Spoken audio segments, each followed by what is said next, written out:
আসসালামু আলাইকুম viewers. Thumbnail দেখে হয়তো অনেকে চমকে যেতে পারেন, মোবাইল আবার খুন হয় নাকি? কিন্তু বিষয়টি এমনই হয়েছে। আজকে যে ফোনটি কাজ করছি এই ফোনটি হচ্ছে শাওমি ব্র্যান্ডের Mi A2 লাইট। এই ফোনটি ডেড অবস্থায় আমার শপে আসে। এরপর আমার জুনিয়র যে আছে ও ট্রাই করেছে। এটি প্রথমে 6-7 এরকম চেঞ্জ ছিল, তো ফোনটিতে ইএমএমসি রিপেয়ার করে রিবলিং করে লাগানো হয়েছে। ইএমএমসি হেলথ ভালো। তো এই ফোনটিতে পরবর্তীতে আমার কাছে আসার পর আমি দেখি এটি লাইনগুলো ব্রেক করা, অনেকগুলো লাইন আপনারা এই যে দেখতে পাচ্ছেন। এই পাওয়ার আইসির পাশের লাইনগুলো যেটি গ্লু কাটারের মাধ্যমে কেটে দেওয়া হয়েছে। হয়তোবা এই লাইনগুলো ইচ্ছে করে কাটা হয়েছে, অথবা লাইনগুলো ভুলক্রমে যে গ্লু কাটার আছে সেটি ব্যবহারের কারণেও কেটে যেতে পারে। কিন্তু প্রশ্ন হলো, এখানে গ্লু কাটার কেন ব্যবহার করবে? কারণ এই পাওয়ার আইসিটি কিন্তু নন পেস্টিং একটি পাওয়ার আইসি। এটিতে কোনো গ্লু দেওয়া থাকে না, কোনো পেস্টিং থাকে না। তো এই আইসিটি রিমুভ করার পূর্বে গ্লু কাটার ইউজ করার প্রশ্নই আসে না।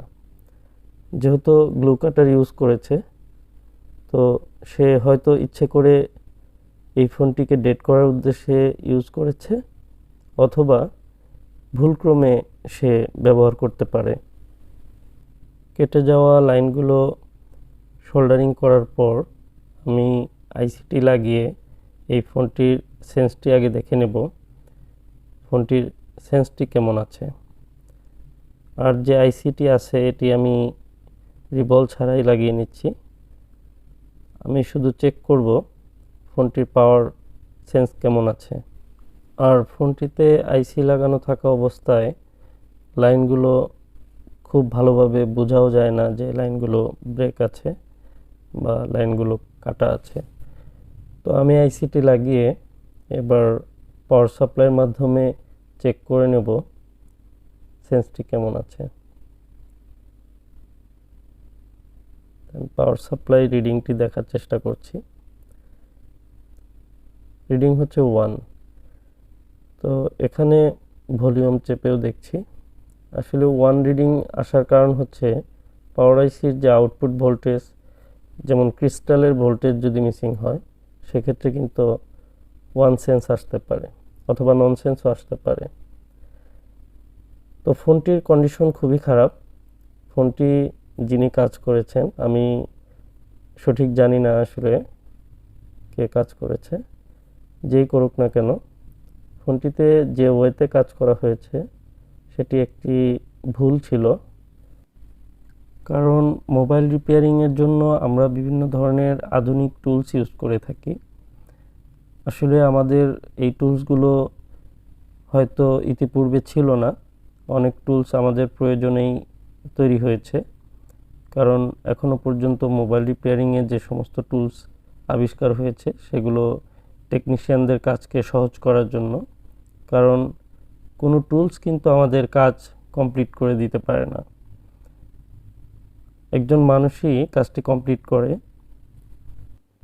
শুধু বিভিন্ন ধরনের টুলস আমাদেরকে কাজগুলোকে সহজ করে দেয়, যাতে আমরা কাজগুলো সহজভাবে করতে পারি। দেখুন এখানে চিকন চিকন যে লাইনগুলো, অত্যন্ত সূক্ষ্ম লাইনগুলো, সেগুলো যে ব্লেড আছে গ্লু কাটারের সেটি ব্যবহার করার কারণেই বিচ্ছিন্ন হয়ে গিয়েছে। আসলে এই কাজটি আমার যতটুকু ধারণা, হয়তোবা যিনি টুলস ব্যবহার করেছে তার এই টুলস সম্পর্কে কোনো আইডিয়া নেই। কারণ যে টুলসগুলো আমরা ইউজ করে থাকি, এই টুলসের যে ব্যবহার বিধি আছে সেই টুলস সম্পর্কে যদি ধারণাগুলো ঠিকমতো না থাকে, তাহলে বিভিন্ন টুলস ব্যবহার করার কারণে রিপেয়ার করার পরিবর্তে ফোনগুলো নষ্ট হয়ে যেতে পারে। অনেক সময় আমরা দেখে থাকি যে আইসি রিমুভ করার সময় বা আইসি রিমুভ করার পূর্বে যে আমরা গ্লু কাটার দিয়ে গ্লু কাট করে থাকি, সে সময়ে অনেক সময় লাইনগুলো ব্রেক হয়ে যায়, বা অনেক ব্রেক লাইনের ফোনগুলো আমরা পেয়ে থাকি। আবার অনেক সময় আইএসপি কানেকশন করার সময় এই লাইনগুলো ব্রেক হয়ে যায়। তো সেই লাইনগুলো আমরা খুব সহজে যে ওয়্যার ব্যতীত আমরা সোল্ডারিং যে পেস্ট আছে সেটির মাধ্যমেও কিন্তু এই লাইনগুলোকে কমিউনিকেশন করে দিতে পারি। দেখুন আমি জাস্ট যে সোল্ডারিং বলগুলো সেগুলো মাঝখানে বসিয়ে দিয়ে লাইনগুলোকে কমপ্লিট করলাম। তো এখন আমি একটু পরিমাপ করে দেখব আমার কোনো লাইন ফল্ট আছে কিনা। মনে হচ্ছে আমার আরেকটি লাইন ফল্ট আছে। তো এখানে আমি আরেকটি বল বসিয়ে দেব। আর প্রত্যেকটি কানেকশন ঠিকঠাক মতো পেতে হবে, কারণ কোনো কানেকশন এখানে ব্রেক হলে পাওয়ার আইসির যে ভোল্টেজগুলো সেগুলো যদি সঠিকভাবে সব জায়গায় না পৌঁছায় তাহলে ফোনটি পাওয়ারের প্রবলেম করবে অথবা বিভিন্ন ধরনের সমস্যা আসতে পারে। পাওয়ার আইসির পাশেই রয়েছে যে ক্রিস্টালের ভোল্টেজ না পাওয়ার কারণে ফোনটি ডেড থাকতে পারে। এরপরে সিপিইউর যে এলডিও অথবা বাক ভোল্টেজগুলো আছে সেগুলো যদি মিসিং থাকে সেক্ষেত্রেও কিন্তু প্রবলেম হতে পারে। দেখতে পাচ্ছেন চারদিকেই ব্লেডটি চালানো হয়েছে। আমার মনে হয় এটি হয়তো বা ভুল করে কোনো টেকনিশিয়ান এটি ইউজ করতে পারে, কারণ এ ধরনের ব্লেড ইউজ করার পূর্বে অবশ্যই ব্লেড সম্পর্কে ধারণা থাকতে হবে। ইতিপূর্বে আমি অনেকগুলো আইসি রিবলিংয়ের কাজগুলোতে ব্লেড ব্যবহার করেছি, যে সূক্ষ্ম ধারালো ব্লেডটি, কিন্তু আপনারা দেখেছেন যে এই ব্লেডটিতে আমার কোনো আইসি অথবা কোনো মাদারবোর্ডের কোনো ক্ষতি হয়নি, কারণ এটির সঠিক ব্যবহার করতে পারলে এর মাধ্যমে কোনো ক্ষতি হওয়ার সম্ভাবনা নেই।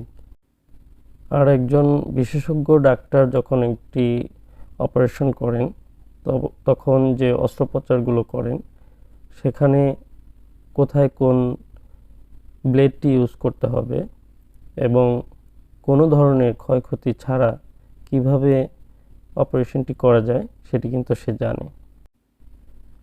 তো আমি মিসিং লাইনগুলো কানেকশন করে দিয়েছি। এবার ইউভি গ্লু দিয়ে এটিকে মাস্কিং করে নেব। দেখতেই পাচ্ছেন যে সুচের মাথায় সামান্যতম ইউভি গ্লু নিয়েছি, এরপরেও মনে হচ্ছে বেশি হয়ে গিয়েছে।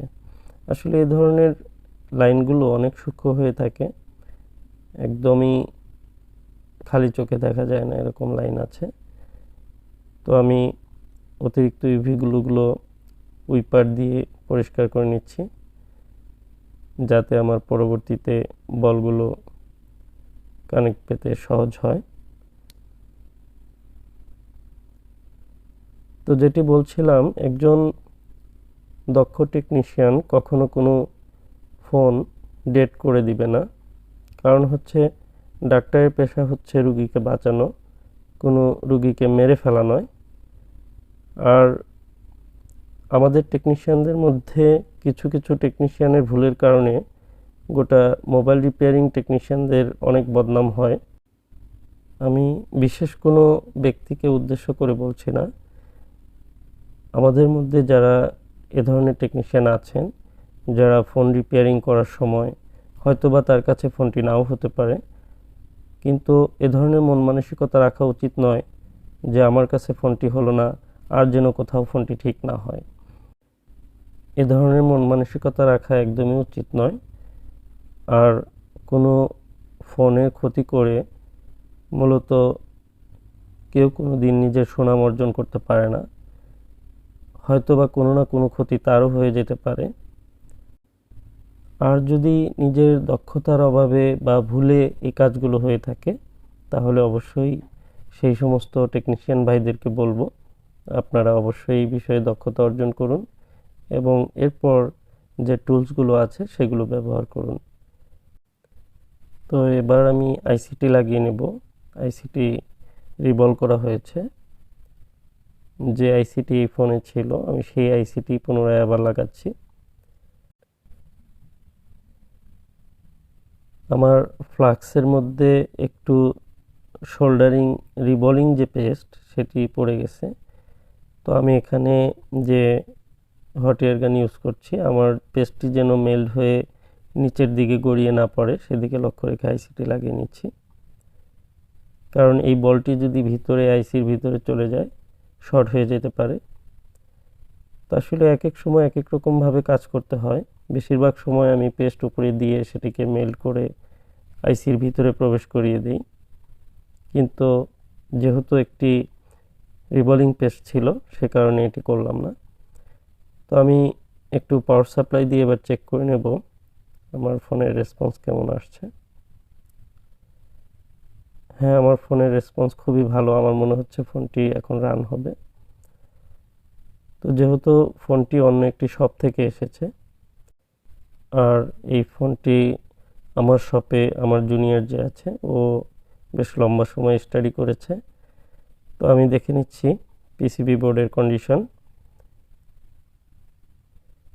বিভিন্ন জায়গায় বিভিন্ন ধরনের কাজ করা হয়েছে, তো কিছু কিছু সমস্যা নেটওয়ার্ক সেকশনে এবং বিভিন্ন কম্পোনেন্টসে কাজ করা হয়েছে। আসলে মূলত একটি ফোনের নির্দিষ্ট করে প্রবলেম খুঁজে বের করে যদি কাজ করা যায় তাহলে পুরো ফোনটি বা পুরো মাদারবোর্ডটিতে কাজ করার কোনো প্রয়োজন হয় না। বিশেষ প্রয়োজন না হলে আমরা সব ধরনের যে স্টিলগুলো আছে, ঢাকনাগুলো, সেগুলো খুলি না।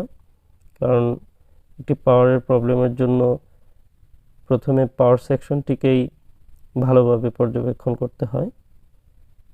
এরপর আমরা বিভিন্ন সাইটগুলো দেখি, কারণ যে পাওয়ার ম্যানেজমেন্ট আইসি সেটির থেকেই মূলত পাওয়ার সাপ্লাই করে থাকে, যেখান থেকে আমরা বুঝতে পারি যে ফোনের কন্ডিশনটি কী। তো আমি নতুন একটি ডিসপ্লে নিয়ে নিচ্ছি, কারণ এটির যে ডিসপ্লে প্যানেল সেটি এই মুহূর্তে আমার কাছে নেই।